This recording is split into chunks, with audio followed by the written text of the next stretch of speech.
Dare I be the person to review an A24 film and have the ire of the A24 community? They have quite a cult following. Uh, let's see how this goes. Did I like it? I'm John Stark from Movieguy.com, and this is my review of Everything Everywhere All at Once. I'm a blind film critic, so you want to know what a perspective is like? Well, imagine a blind person watching this. If you're somebody who saw this visually and you're like, how is this possible?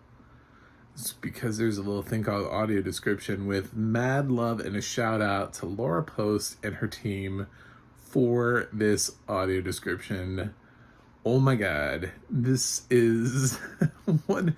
Sometimes I talk about like films where I'm just not that impressed by the audio description because it's like, feels like it's kind of like a low, kind of a safe film to describe.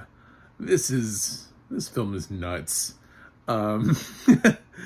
So it feels like they tried so hard to cram as much stuff in there as humanly possible, and still you get an idea that there's still stuff missing just because of how crazy the film is and how frequently it's cutting between different universes and stuff. And if this film seriously doesn't get an editing award, like a nomination for best editing, I'd be shocked. Usually, a lot of times, when you talk to people about the Oscars and they get down to the editing category, the rule is whichever film had the most editing, like whichever film had the most cuts. And I feel like this one has made itself a front runner for that. Because there are some lots of just heavy moments where we're flashing through things, and repeatedly so. Good. I'm amazed that they were able to keep it coherent enough for me to be able to follow this film, because this film is really trying to make it hard for you to not understand what's going on. This is a film where rarely do I ever go, hey, we should watch films multiple times so that we can understand them. I would totally understand why people need to feel the need to watch this film more than once. There's a lot there. So you definitely, I'm sure people have unpacked more things they feel like they missed on the first time, because it's like a data overload is what this is. This film is just, I'm sure if I could see, I would still feel the same way. It would just be like a sensory overload. I'd be like, oh my God, what is happening? The Daniels really just went out of their way on this one to make kind of like an extraordinarily original piece of art. That's what this is. I have no idea if the Oscars will respond to it, but damn, it better get an editing nomination. If it gets nothing else, it better at least get editing. It should also really get original screenplay, if we're being honest. As far as anything else, I don't know. I don't know. I don't know how the Oscars are going to react to this. Everybody just assumes because it's got a huge fan following in the film community that, and it did better than any A24 film and just was like a breakaway hit, that suddenly means it's going to be a Best Picture contender. And it's like, I don't know, dude. We haven't seen the rest of the films this year. We got months. And they throw all the Oscar films at us at the last second. So who knows? Sometimes it's really hard. People are like, it's going to be Everything Everywhere and Top Gun. And it's like, it may not. We may not be able to get anything like pre-September nominated for anything, except maybe like one or two, of the craft nominations. But this was a blast. This was insane. I'm glad I saw it. I waited. I knew it wasn't going to go anywhere. Like, I was pretty sure this was not going to go to a streaming service for quite a while. So every once in a while I do actually, I hate doing it because I subscribe to so many fucking streaming services that I feel like Like, if it's not on a streaming service, like, somebody should just give it to me. It's like, I can't possibly subscribe to more streaming services. There aren't any more streaming services that have audio description on them for me to subscribe to.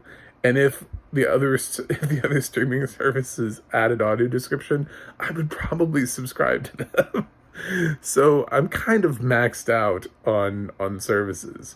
But everything everywhere, I didn't know where it would go, and I keep talking about best films of the year and where things are at, and this is always the one that I keep seeing everybody else put on top, and I'm like, I feel like I have to see this film in order to structure my list. Now, that being said, this is not my favorite film of the year. Would it be in my top 10? Sure. Yeah, absolutely. But I did see The Black Phone, and that is still my number one film of the year. It blew my mind in a different way. Everything Everywhere is like really close though, because it also blew my mind in a completely different way. But Black Phone did it in a genre that I don't normally like. Everything Everywhere did it in a genre that I would be. This is my shit. Like this was aimed at me. So it's sort of like less of a challenge for me to be like, oh yeah, of course I loved this. I was always going to love this. This was, this is my thing. So, whereas The Black Phone, I'm not a huge fan of horror films and scary films and that kind of thing. And you really have to craft them well. They have to be told well and directed well, in order for me to like them. So, I feel like it was a harder challenge for me to like The Black Phone. But that being said, Michelle Yeoh is really good in this. It would be nice to see her get nominated. She's lacking that Oscar nomination. She's been around for a while.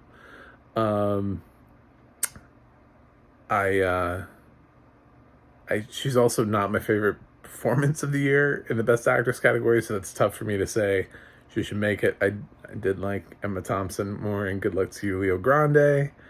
But what I liked of Michelle's performance is just the constant switching of characters and the insanity of the role of having to play all these through these different universes and interact with different characters, and everything is constantly changing. And for a good while of the film, her character is completely lost and confused, and she's trying to pick up on that, and I totally got that. And at the same time, there are some times where Michelle gets to fight, and she's great at that too. We forget she used to kick ass in films like Super Cop. So, yeah, she can do that too. She can fight. So, she's a multi-talented person who knocked my socks off in this role. But then again, a lot of people thought she would get a nomination for Crazy Rich Asians, and she didn't. So we'll see what happens. As far as Quan, from the kid from Indiana Jones, who has grown up and he's now in Everything Everywhere all at once, and everybody's like, oh, that's a great story arc. It's a redemption arc. He's back out of nowhere. We haven't seen him since the Goonies.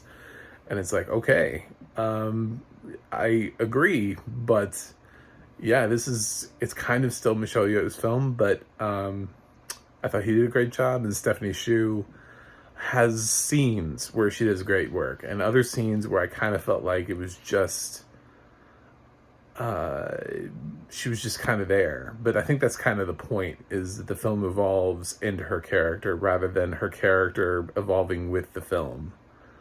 If that makes any sense. It probably doesn't. But, yeah, it's funny. We got 2 multiverse movies this year, like a month apart. But, and both of them, I'm giving the same grade, too. I liked both of them. I saw them in a different order. I saw Doctor Strange before I saw Everything Everywhere. So, that's one change. Jamie Lee Curtis is in this, and I love Jamie Lee. And I would not be mad at all if she got an Oscar nomination, because it's been a long time coming for her, too. There are some people, like, if this film did get, like, Mad Max Fury Road Love, and we were riding the wave, and suddenly all these nominations came its way, I wouldn't be mad. I would be like, cool.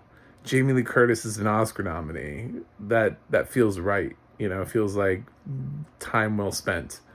But I just don't know. It's such a bizarre film, trying to predict how the Oscar voters, who are all like historically old and love. I mean, we get so excited when they nominate something like Black Panther. We're like, oh my god, they did it. You know, out of nowhere. We had to expand the category to 10 nominees so we could get shit like Black Panther nominated. If there were 5 nominees, never would have been nominated. That's just reality. I mean, look at Dark Knight. Dark Knight is the whole reason we have 10 nominees. So yeah, Black Panther would not have been nominated if that's the reality of that.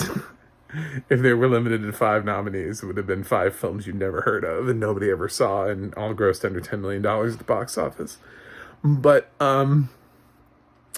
that is just a little aside. Anyway, see this film. If you're in the blind community, I'm gonna be totally honest and say, please, like, get some caffeine going and just focus and just get it going, and be ready for for the film. There's so much. I love so many choices that they made. I love the chapters. I love how the end played out, by the way. That was kind of really cool. When you hit the end and it rolled, and you realize what it rolled, and then it's like, oh, it's not actually the end. Oh, but cool. And just so many great directorial choices here. Anyway, and yeah, just a terrific audio description. I loved everything about this film. So definitely in my top 10 right now. I don't know where the rest of the year is going to go. There's a lot of films coming out. Thank God we moved Martin Scorsese's movie till next year. So there's one less film. Killers of the Flower Moon. But anyway, I'm going to go ahead and grade this. Everything Everywhere All at Once is getting an A. Yep. In case you couldn't predict where that was headed. I don't know. Maybe I'm supposed to like analyze this on a more. How do you analyze a movie with like hot dog fingers and a raccoon version of Ratatouille and Google eyes, and just, I mean, it's almost like it definitely does not care. It doesn't care whether or not you like it or love it or hate it. It doesn't care whether or not you nominate it or don't nominate it. But by God, it's going to be the most interesting thing you watch this year. It's going to be the most random, crazy experience that you have in the theaters this year. Whether you like it or hate it, it will be absolutely original. And that's what people have to love about it, is it just is. So let me know what you think in the comments. Throw me a subscribe and a like, or a like and a subscribe, in whichever order you choose. And you can visit my website, macthemovieguy.com, for more reviews. You can go to the audio description project, adp.acb.org, and they'll let you know what has audio description and where to watch it. I think I mentioned I got this off of iTunes. So that's where it's not on a streaming service. I usually just pick things off of streaming services. I'm sorry. I dropped $6 on this one. And you can also go to theadna.org and look up the long and storied career of Laura Post, who I feel like she's in like 25% of the narrations that I review. That's going to be it for me today. I got to go review something else, and I will see you on the other side.